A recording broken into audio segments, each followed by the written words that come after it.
एक राजा की दो रानियां थी। उनकी एक रानी राक्षसी थी, पर यह बात किसी को मालूम न थी। दोनों रानियों का एक एक बेटा था। अच्छी रानी के बेटे का नाम था कुसुम और राक्षसी रानी के बेटे का नाम था अजीत। दोनों में बहुत मेल था। राक्षसी रानी के मन में काला था, वह रक्त पिपासु थी। दोनों भाइयों का प्रेम उसे एक आंख नहीं सुहाता था। वह हमेशा इस ताक में रहती थी कि कब सोत के बेटे को मारकर उसके नरम नरम मांस का शोरबा बनाकर पिएगी। उसकी मंशा को उसका सगा पुत्र बहुत अच्छी तरह समझता था, अतः वह कभी कुसुम का साथ नहीं छोड़ता था। गुस्से से राक्षसी रानी दांत पीसती रहती थी। मौका न मिलने से वह दोष दृष्टि ढूंढती थी। अपनी दृष्टि शक्ति से सोत का खून चूसती रहती। अच्छी रानी बलद्रव होती गई और एक दिन उसने बिस्तर पकड़ लिया। 2-3 दिनों में उसका देहांत हो गया। सारे राज्य में शोक छा गया, परंतु असल कारण किसी को समझ न आया। राक्षसी रानी कुसुम को तो सताती ही थी, अपने पुत्र को भी उसका साथ देने के लिए धिक्कारती थी। एक दिन अजीत ने कुसुम से कहा, भैया जाने दीजिए, हम लोग उनके पास और नहीं जाएंगे। उन लोगों ने उस राक्षसी माँ के पास जाना बंद कर दिया। परंतु राक्षसी माँ का अत्याचार फिर भी जारी रहा। अजीत अपने दिल को कड़ा कर सब सहता रहा, पर नरम दिल वाला कुसुम धीरे धीरे सूखता गया। रानी ने जब देखा कि उसका सगा बेटा ही उसका शत्रु बन गया है, तो वह एकदम जल भून गई। रात राजा के हाथी खाने में एक हाथी की मौत हो गई, घुड़साल में एक घोड़ा मर गया और गौशाला में एक गाय की मृत्यु पाई गई। राजा का गुस्सा सातवें आसमान पर चढ़ गया। दूसरी रात राजमहल में शोरगुल सुनकर राजा चिल्लाकर उठे और तलवार लेकर अपने कमरे से बाहर निकले। सोने के पलंग पर अजीत और कुसुम सोए थे। एक बड़ा राक्षस कुसुम को उठा लाया। इससे पहले कि राजा कुछ करते, रानी ने अपना एक केश तोड़कर राजा पर फेंक दिया। राजा वही जड़ हो गए। उसकी आंखों के सामने राक्षस कुसुम को खाने लगा। राजा की आंखों से अंधधार बहू निकली, पर वह उसे होश नहीं सके। उसके शरीर धर धर कांप रहा था, पर वह बैठ भी ना सके। रानी अटहास कर उठी। अजीत की नींद टूट गई। उसने देखा कि कुसुम भैया पास में नहीं है। वह हड़बड़ा कर उठा। उसने देखा कि रानी के हाथ का बालक कंगन झमझम कर रहा है और कुसुम भैया को वो राक्षस खा रहा है। क्रोध से उसका शरीर जलने लगा। वह दौड़ कर वहीं पहुंचा और राक्षस के सिर पर एक जोर का मुक्का मारा। राक्षस हाय हाय कर चीत्कार कर उठा और सोने की एक टुकड़ा उगल कर भाग गया। रानी ने देखा कि यह तो अनर्थ हो रहा है, अपना ही पुत्र दुश्मन बन गया है। क्रोधित रानी में चलती रानी अपने ही पुत्र को चबाने लगी। तभी उसके गले से लोहे का एक टुकड़ा गिर पड़ा। हतप्रश होकर वह उछल पड़ी और सोना एवं लोहे के टुकड़े को लेकर छत पर चढ़ गई। छत पर राक्षसों की भीड़ थी। उनमें कुछ कह रहे थे कि और खाऊंगा, और कुछ कह रहे थे अपने देश जाऊंगा। रानी बोली, मैं यहीं रहूंगी, तुम लोग अपने देश जाओ। झुंड बनाकर राक्षस अपने देश की ओर जब भागे, तब उनके धक्के से राजभवन का शिखर टूट गया। पेड़ पौधों की डालें टूट गई। नदी के में जल में उतर लहरें उठी और राजा का हृदय कांप उठा। जली भुनी रानी अपने कमरे में आई। उसे कहीं से भी चैन नहीं आ रहा था। रात नहीं कट रही थी। अंत में उसने अपनी जादुई आरम छड़ी एवं चिराग छड़ी को जला दिया और आसमान में उड़ती हुई एक नदी के किनारे उतरकर एक बांस वन में एक स्थान पर सोने के टुकड़े एवं लोहे के टुकड़े को गाड़ दिया। फिर निश्चित होकर वह घर लौट आई। दूसरे दिन राजा यह देखकर हैरान रह गया कि पूरे महल में जगह जगह हड्डियों के ढेर, रास्ते में भी सर्व हड्डियां बिखरी हुई थी। पूरे देश में राक्षसों ने आतंक फैला रखा था। राक्षस का कोई मार्ग नहीं। जब लोगों ने सुना कि राक्षसों ने राजपुत्रों को भी खा लिया है, तो वह सब झुंड बनाकर राज्य छोड़कर भागने लगे। राजा जड़ हो गया। उसके राज्य में राक्षस छा गए। नदी किनारे बांस वन में एक किसान बांस काटने लगा। एक बांस को चीरने पर उसे 2 अंडे दिखे।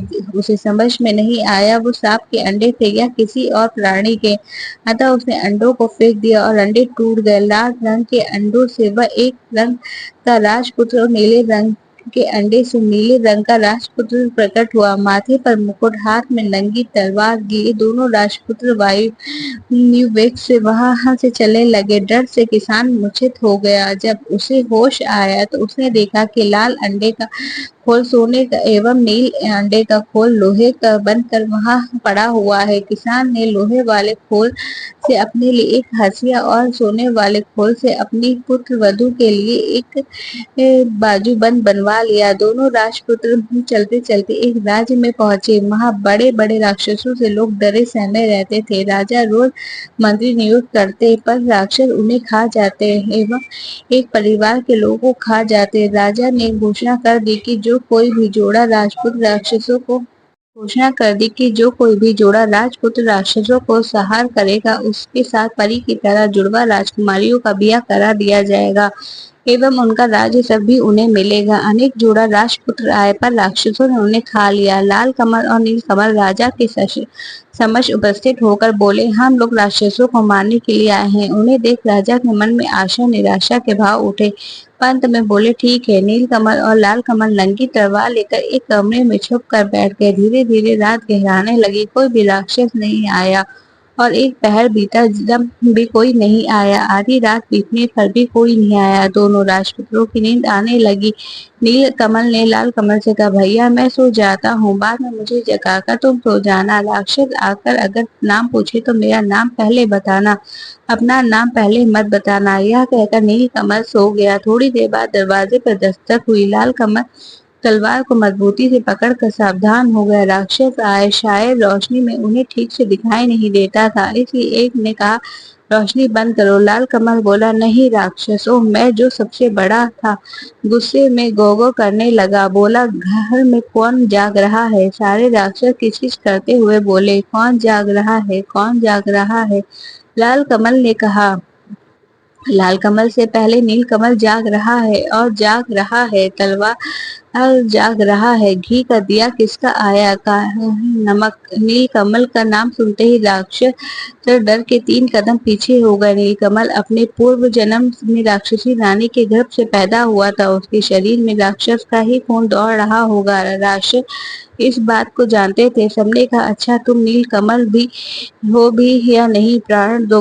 राक्षसों ने उनके चतुराई का उससे प्राण मांगना आरंभ किया। राक्षसों ने लीडर ने कहा, तुम लोग अपने नाखून दिखाओ। लाल कमल ने नील कमल के मुकुट को तलवार की नोक पर रखकर बाहर दिखाया। उसे हाथ में छूकर आपस में बोलने लगे, बाप रे, इसके नाखून इतने भयंकर, पता नहीं वह कैसा होगा। लीडर ने फिर कहा, देख तुम लोग को थूक कैसा है। लाल कमल ने तलवार द्वारा दीप के गर्म घी उन पर छिड़क दिया। राक्षसों के दिए रोज जलने लगे। वातावरण से दुर्लभ फैल गई।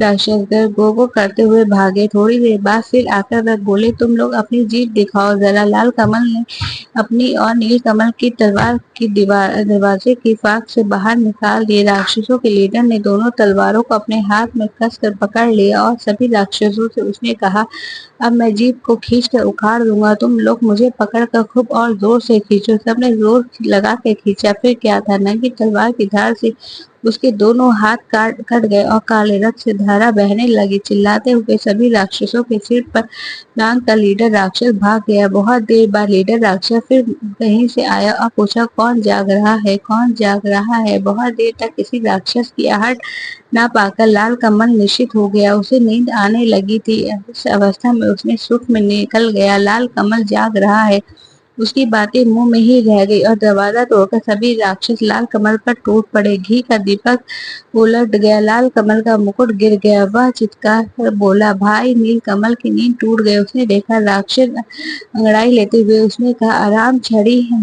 छड़ी जाग रहा है। वे कौन, देख जरा दरवाजे पे मेरी नींद तो रहा कौन? नील कमल की आवाज सुनते ही सारे राक्षसों की सिट्टी बिट्टी गुम गए हो गए। वे अधमरे हो गए। नील कमल ने घी के दिए को जलाया, फिर सभी राक्षसों को तलवार से काट डाला। राक्षसों को मारकर हाथ मुंह धोकर दोनों निश्चित होकर सो गए।